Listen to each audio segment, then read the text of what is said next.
Plea from police to help them figure out how a Johns Creek High School student died. The cheerleader passing away unexpectedly over the weekend. 11 Live's Brittany Kleinpeter has more on the search for answers in the case.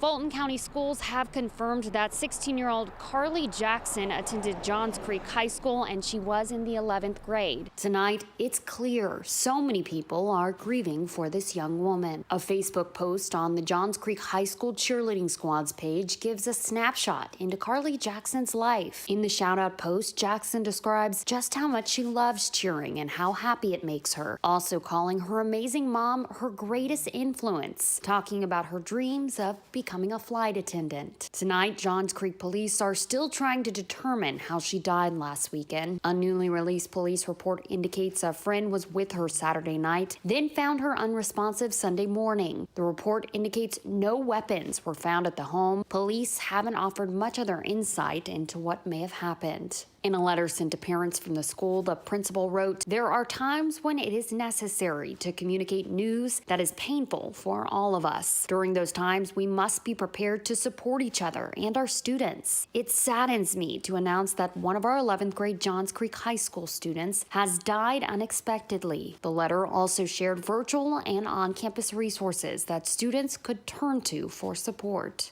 An obituary for Jackson describes how she was loved by her family and friends, and how they will remember her for her kind heart, laugh, and beautiful smile.